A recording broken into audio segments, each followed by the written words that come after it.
In this podcast episode, Victor Davis Hanson, a distinguished military historian and commentator, joins Ben Shapiro to discuss a wide range of topics including foreign policy, military history, and the potential decline of American power. The conversation begins with an analysis of the recent Biden-Trump debate, with Hanson expressing concern about the apparent lack of leadership in the current administration.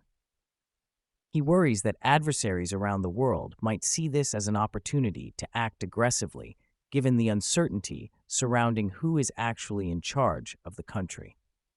The discussion then moves to Hanson's latest book, The End of Everything: How Wars Descend into Annihilation.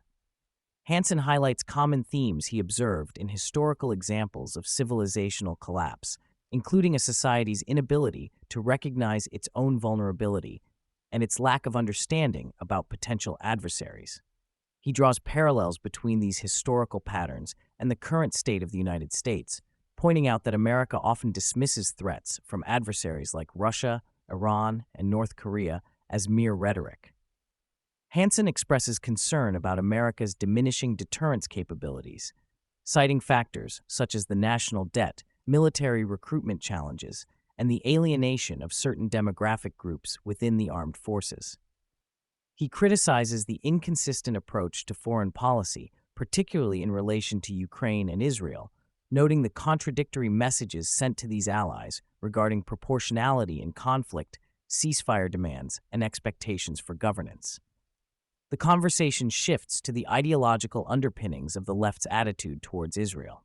Hanson agrees with Shapiro's assessment that the left's animosity towards Israel stems from the country's success, which contradicts the victim-victimizer narrative promoted by intersectional theory.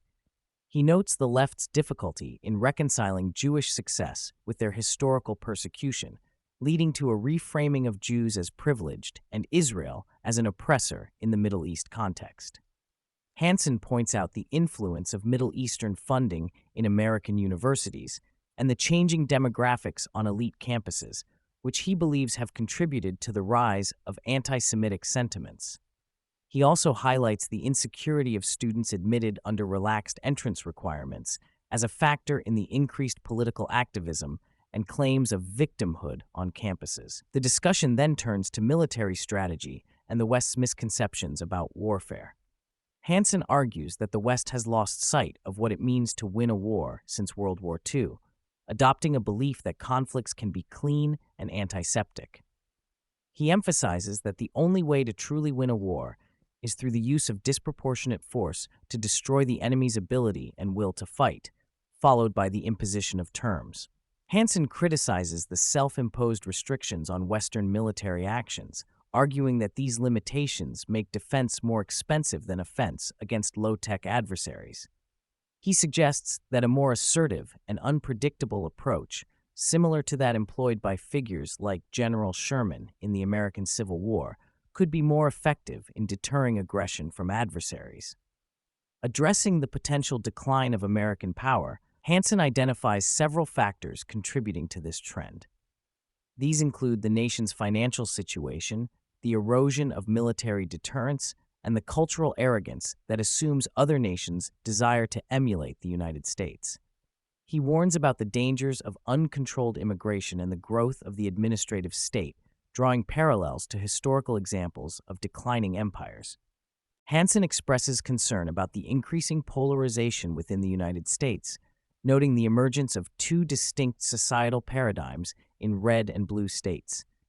He highlights the self-selection of populations moving to areas that align with their values and the growing disconnect between these regions in terms of culture, media consumption, and political beliefs.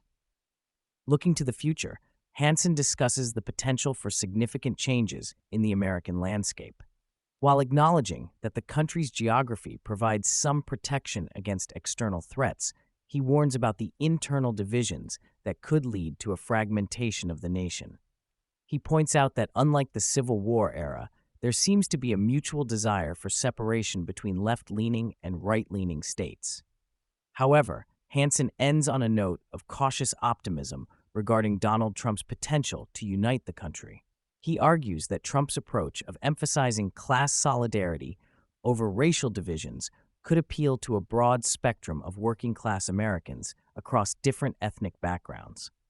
He suggests that if Trump were to win a significant portion of the Black and Latino vote, implement strong border policies, focus on energy independence, and address crime and drug issues, he could potentially heal the country through economic success. Hanson draws parallels between the current political climate and the 1980 election, where Ronald Reagan overcame skepticism to win decisively. He predicts that a similar shift in public opinion could occur in favor of Trump, potentially leading to a significant victory in the upcoming election. Throughout the conversation, Hanson emphasizes the importance of understanding historical patterns and their relevance to current geopolitical challenges. He stresses the need for strong leadership, clear strategic thinking, and a willingness to confront difficult realities in order to maintain America's position on the world stage and address internal divisions.